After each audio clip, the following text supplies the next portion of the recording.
Hi, thanks for joining us for the Family Plot, Gardening in the Mid-South. I'm Chris Cooper. Water features can make a great addition to any yard, and fish can make a great addition to any water feature. Today, we're going to look at the fish options for your yard. Also, blackberries are tasty and easy to grow. We're going to plant some. That's just ahead on the Family Plot, Gardening in the Mid-South.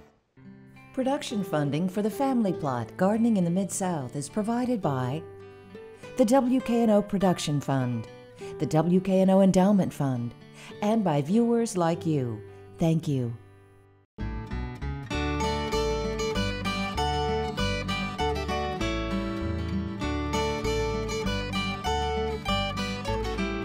Welcome to the Family Plot. I'm Chris Cooper. Joining me today is Andy Williams. Andy is the manager at Lichterman Nature Center, and Mr. D is with us today.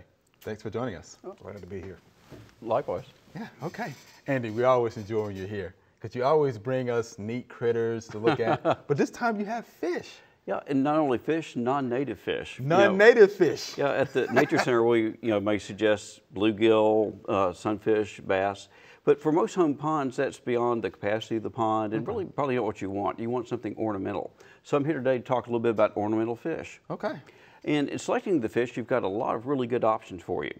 But one thing you really should take into mind is that size matters. Okay. Like I'm talking about water features in yards with some capacity to them. Some of the self-contained fountains like that are really attractive and give really pleasing sounds of running water, but probably would not be good for fish. One of the most important things to take into account when deciding on which fish you want is the surface area, the top of the water, how much surface area that you have. That's important because that's where oxygen exchange, gas exchange takes place at the surface. Okay. Something else you need to consider is the volume of water that you have because, as we'll talk about a little bit later, some fish need a little bit more space to move around. All right. But basically, as a rule of thumb, you want to start off with no more than 1 inch of fish per 1 square foot of surface area. Wow. So that's pretty easy to calculate. Okay. You do need to know the volume of the pond, though, and you calculate that basically. You try to square it out, multiply the length times the width times the height, and then go online to find a calculator to convert those, your cubic feet into gallons. But roughly 1 cubic foot of water is 7.5 gallons. Okay. You'll need that for water changes and medication and such. You can stretch the general rule of thumb as far as the surface area to as much as 2 or 3 inches of fish, including the tail per square foot. But you get in some dicey water. You want to consider not only how big the fish are when you get them, but the fact that they grow. Get bigger, right. So really the top 3 types of fish for home ponds are minnows, goldfish, and koi. Okay. And so a lot depends on the size. Starting with the minnows, they're the smallest. The best fish for, I think, for your home pond, if you just want a few fish in there and you have a small feature, could be rosy minnows. They're readily available. There's some in the tank here. Okay. There are also some gambusa. Those are live bears. They look sort of like big guppies. They're particularly good at mosquito control. Oh, good. And even small features that maybe you have some papyrus or lotus growing in a pot with water, you'll probably want a few small minnows, nothing too extraordinary to take care of mosquito larvae and such. In fact, in any water feature, the fish are going to eat the mosquito larvae. That's a good thing. That's a good thing, as they say. That's a real good thing. Probably the most popular fish, one I would hardly recommend if you have the space, would be a goldfish. Okay. Goldfish originated in China. They basically were in the rice paddies and saw these fish, and they picked out the most colorful ones, and they kept breeding and breeding until they get the goldfish that we know today. How about that? Okay. I divide them into, regular goldfish and fancy goldfish. Okay. What I call regular goldfish are the good old common goldfish. It's pretty plain Jane orange fish. But also in that, along the same lines, you can get comets that have long tails, and then have other types of the single-tailed goldfish that vary with color patterns. There's a lot of variability. They have orange, white, yellow, red. Also multicolored ones they call shabunkins. Wow. That have black, blue, along with the orange and red. My personal favorite, and I brought one today, he's kind of at the top right now, but is called a sarasa. It was actually, all this goldfish are Chinese, the Japanese worked on them really hard, and the sarasa is basically a red and white goldfish. I think that looks like Orange and white. That's what Tennessee Volunteer orange and white. I Well, think we're calling it red for now. But that's the breed. And, the color also depends on what you feed them. You get a lot of beta carotenoids in their food. Really? It brings out the red coloration. Oh, wow. The Japanese also went to town on a fish that we now know as koi. Yeah, I know about the koi. Yeah. Koi are not goldfish. They're not even related. Wow. The Japanese started looking at brightly colored carp. Just a carp like on the dinner table, or the grass carp and that sort of stuff, and they grow to pretty good size. The carp, as you know, can go 3 or 4 feet. Typically, most koi max out at 1 foot to 2 feet, but they can grow as long as 3 feet. So obviously, if you've got a small pond, you think about minnows, you go to goldfish, and koi are really for specialists. Okay.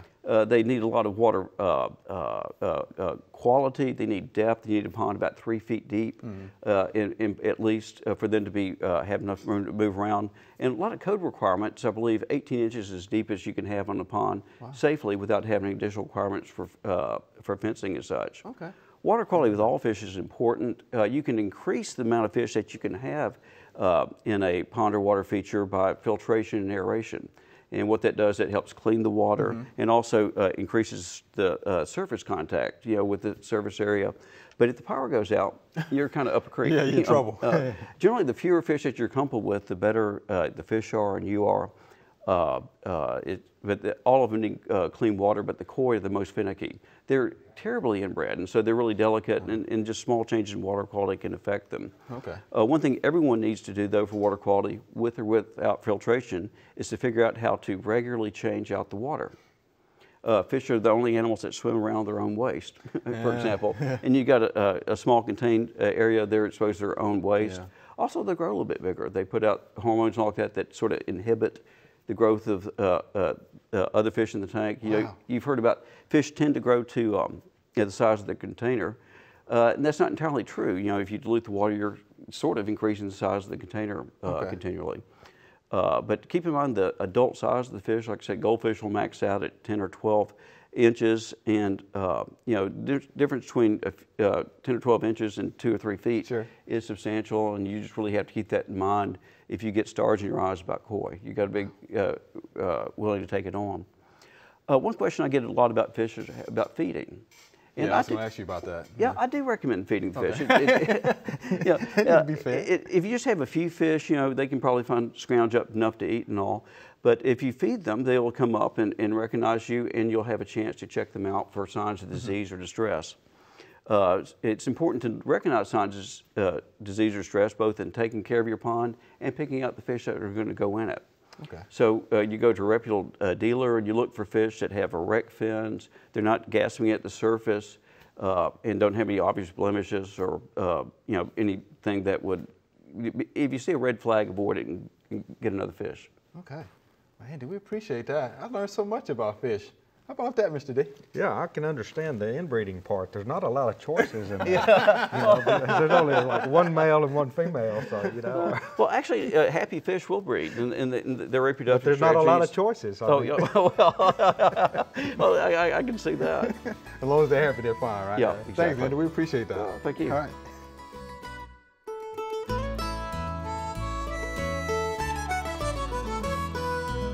Let's talk a little bit about dandelions. Yes, dandelions, a perennial weed.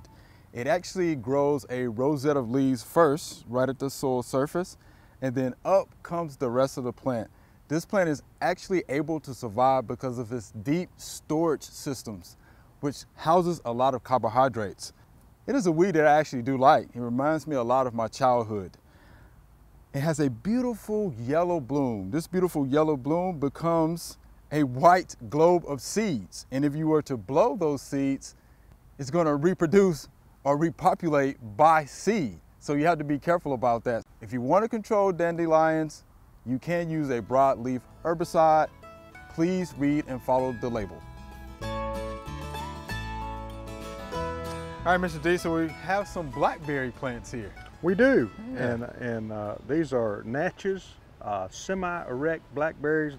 They were developed by the University of Arkansas. Okay.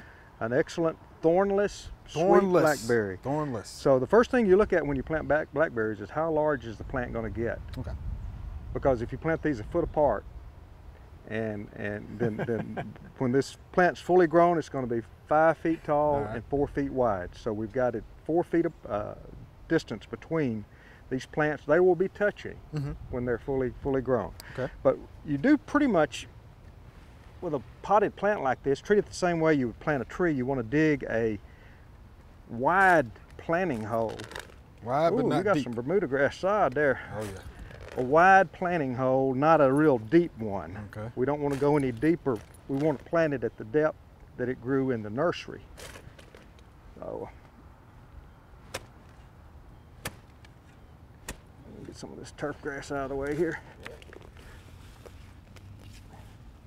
We can see if we see any cutworms or any grub worms in there. And we're also looking for earthworms. Definitely have some good organic matter here in the top of the soil.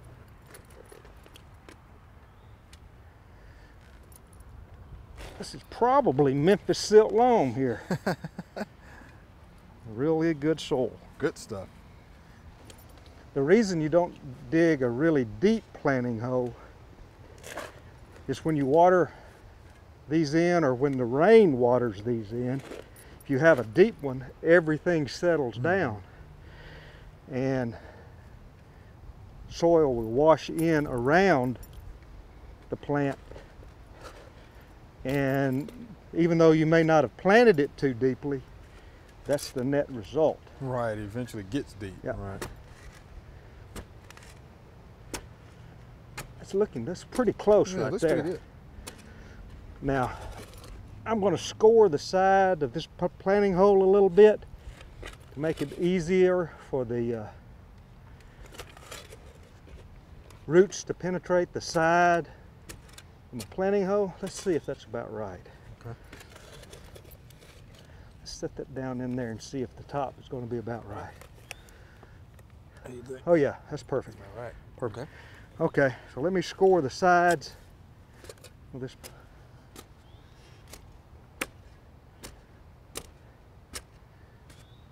And again, you're doing that because you want the roots to. Roots to, more easily be able to penetrate that. Okay. And let's check this root, see if it's root bound. Yeah, because I'm going to get over this. don't tell her how long it's been in that pot. It's pretty good size. Aha. We do have some root, Oh yes. a little bit root bound. So I'm going to take my pocket knife.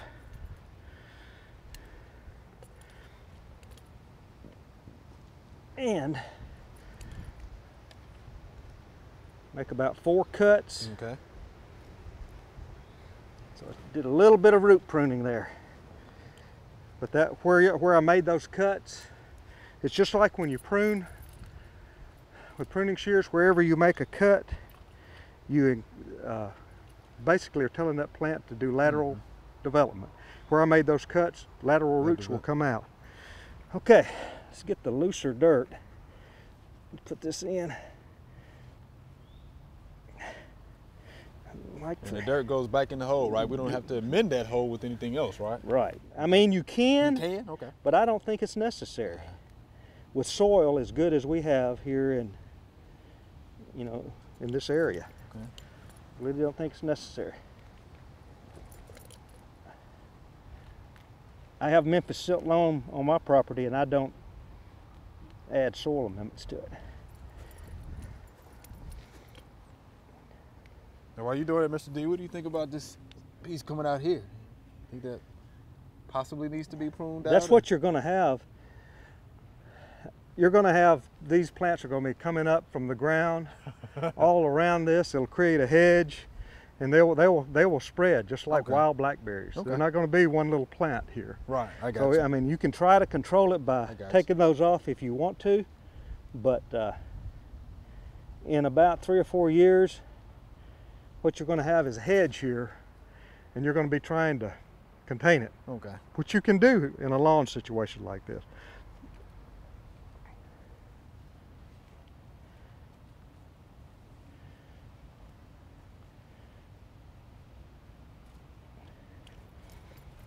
It looks like you've done this a time or two, Mr. D. Oh yeah. Do you like blackberries? I do. I do. I've got blackberries planted. Okay. With this variety, you're not even going to have to trellis it. I have trailing blackberries, and I'm always trying to keep them under control. They keep trying to leave their area. They keep infringing on my blueberry plants, and so I have to kind of do some pretty heavy pruning on them from time to time. Now, I think we're about to get a rain here. If I didn't think we were going to get a rain, I would want to water this in. Okay. To let, get the air bubbles out. Right. Make sure everything's settled down. You probably ought to do that anyway, because if you don't, it won't rain. That's usually the case, Even though you've got a forecast and radar says it's coming, but if you are depending on rain to water your plant in, it's just not going to happen.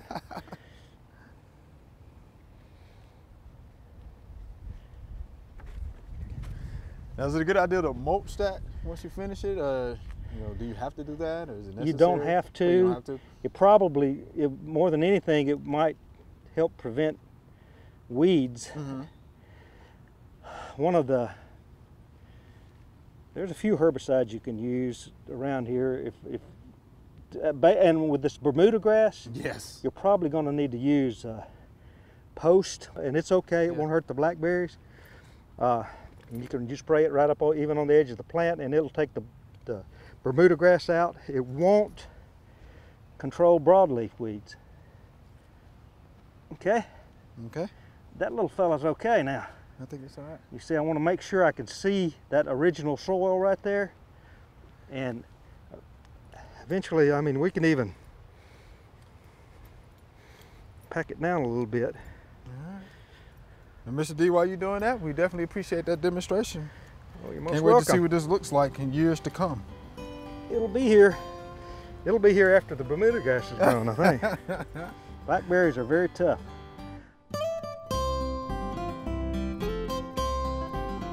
Okay, when we planted the seeds a couple of weeks ago, we knew we were planting them pretty thick. Didn't know the germination rate, and obviously the germination was pretty good on the seed. So I'm going to move down here, and I'm going to thin this row of snap beans. I'm just going to sit down here. I want about 3 or 4, probably 4 inches between these plants.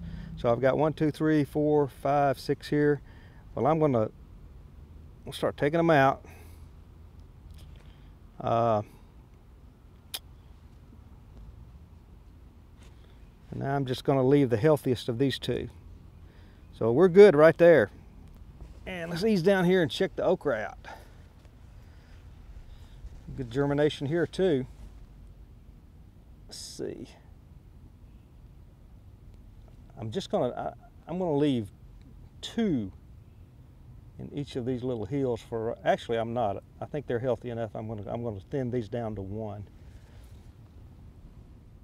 As you're thinning these, be very careful that you don't accidentally destroy the one plant that you're leaving. Here we are. That is probably a little thicker than I would leave them out in the field in a big garden, but in this bed, I think we'll be okay here. We can give these plants a little extra water and a little extra fertilizer if we need to. A little tender loving care. All right, this is our Q&A session. Andy, help us out. We get in trouble, all right? Sure. So here's our first viewer email. This is all over my yard. What is doing this? And this is from Mr. Rusty. So what do you think there, Mr. D? What is doing that? You know, that one picture is really hard to determine what's going on there. It could range from crawfish to solitary. There's some solitary bees that will do that. They burrow. But from that one picture, I'm not sure. What about you? Do you have a better feeling about that? Not from that one picture. I looked at it a few times. Didn't think it was. If those are all over the yard like that, I would guess it's probably one of the solitary bees that are doing that. Which they don't sting you. They should see the bees hovering out there over the ground if that's what it is. If they don't see bees hovering, and going into these little burrows that they've developed, then we've had a lot of rain. It could be crawfish. You know, so if you like, you know, crawfish, you know, you may have a crawfish crop. Because they make what, the little chimneys is what they call them? Yeah, that's it. But those are in the. Yeah, but they're not real good. These aren't real good builders. They haven't got big. Hadn't gotten it up yet. Right. All right, Mr. Rusty. Yeah, we can get a better picture next time. We can help you out a little bit better. No. All right, so here's our next viewer email. This is interesting. About 30 years ago, I discovered that my blue and white morning glory vines had some gold bugs on them. The bugs ate holes in the leaves. Since you can't kill those vines, I let them feast away till frost when they disappeared. I showed them to some of my neighbors and described them to friends, but nobody had ever seen one besides me. Do you know what these bugs were? They were shiny metallic yellow gold bugs, just the same size and shape as a ladybug.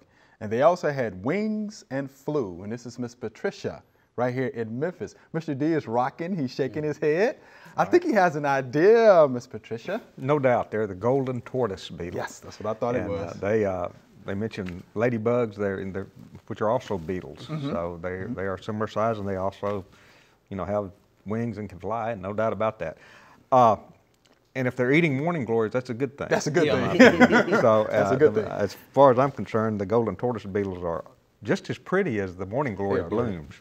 And I wouldn't worry about it. I wouldn't worry about using an insecticide to try to control them. There are a couple of other plants that they will also get on. They'll get on sweet potatoes and also, I'm not sure, what is a bindweed? I'm not sure about bindweed, but they'll also get on bindweed. But that's pretty much. From the science geek perspective, I think they're interesting. They're one of the few insects apparently that can change color. They can. Apparently that sheen is given off a liquid that's in their wing covers. And when they get stressed out, they contract the plates in between that makes up that cover. The liquid squeezes out, and they turn like kind of a brownish orange. Get a little duller. Yeah. All right, that's pretty neat. All right, Miss Patricia, I think we got that one for you. All right, so here's our next viewer email. I would like to attract hummingbirds, butterflies, and bees to my backyard. The area is shaded until the late evening. What plants can I use? And this is from Joe. And guess what, Joe? We just happen to have Andy Williams here from Leuchtturm Nature Center, who may know a little bit about attracting those butterflies, hummingbirds, and bees. So, Andy, exactly. Well, of course, you need food and places to have young and all. And so your first thought goes to flowers, particularly for the hummingbirds. A lot of shady plants don't flower, but in the spring they're beautiful. There's the dwarf red buckeye, which when they bloom, they have long tubular red blooms. When they bloom, everyone says that's when the first sign of hummingbirds in the area because they have something to eat. There are also all sorts of phlox, Virginia bluebell, all sorts of shady plants that bloom. But unfortunately, when the trees leaf up, there's not as many things blooming. Right. But to attract butterflies, you can also plant their larval plants, you know, pawpaws, violets. There are a variety of plants that serve as larval food, and the adults come preferentially to places where they lay their eggs. As you know, most butterflies' larvae only eat one or two different particular types of plants, and some of those plants only grow in the shade. Right. Having said that, of course, you can put hummingbird feeders, but a water feature, you know, we're just talking about that. How about that? Okay. You know, hummingbirds don't like bird baths. They like kind of misty areas. Okay. And butterflies and bees will come to, if you have a well-designed water feature where you have water maybe bubbling over some stones, which, by the way, looks great with ferns, hostas, and a lot of woodland plants and moss, you get a great effect, and that will also attract them to your yard. How about that? I think we got that one covered, Mr. I Joe. do. I think we do. I think we do. I appreciate that, Andy. All right. So here's our next viewer email. I have small red spots on my dogwood leaves. What is it, and how do I control it? You want to get a shot at that, Mr. D? Probably what dogwood spot anthracnose. That's what I thought it was. Probably what it is. It's more common in springs that have a lot of rain, a lot of rainfall. What you've had. It can really make the dogwoods look bad, but I've never heard of spot anthracnose killing a dogwood tree. Not a lot you can do. I can recommend some fungicides that you can put out there that are out of the Red Book, and I'll list those. Okay. But sanitation is important. You know, rake the leaves up when they fall off and burn them or destroy them. Don't compost them. Right. Don't put them in the compost bin. Yeah. But the fungicides that are listed in the Red Book are chlorothalonil, copper hydroxide, copper octanoate, and tebuconazole. thiophanate methyl, or the 1, 2, 3, 4, 5 fungicides that are listed. If the tree is small enough, if it's a small specimen dogwood tree, you might consider, providing the preventative fungicide treatments if you see a problem. Sure, cropping up. Am I correct in understanding, though, the fungicides won't provide a permanent cure, that it's going to come back year after year, and you've got to have, Prophylactic, it's preventative in nature only. You're putting a preventative coat on that plant. When that spore falls on the leaf, it'll die if the fungicide is present. If it's not, if you put the fungicide out there and it rains and washes it off, you're pretty much out of luck. Wow. So it's almost like it never happened. Yeah. With these type of fungicides anyway. We have some out in the agricultural community that have a little bit more systemic activity, but not here. All right, yeah. And again, not a big problem, it's just a minor problem. Cosmetic issue is all it is, for the most part. All right, so Andy, Mr. D, thanks for being here. No, thanks for having me. All right. Remember, we love to hear from you. Send us an email or letter. The email address is familyplot@wkno.org, and the mailing address is Family Plot, 7151 Cherry Farms Road, Cordova, Tennessee 38016. Or you can go online to familyplotgarden.com. That's all we have time for today. To get more information on things we talked about on today's show, go to familyplotgarden.com. There we have links to extension publications with every video. You can also check out the full garden calendar. Thanks for watching. I'm Chris Cooper. Be sure to join us next week for the Family Plot, Gardening in the Mid-South. Be safe.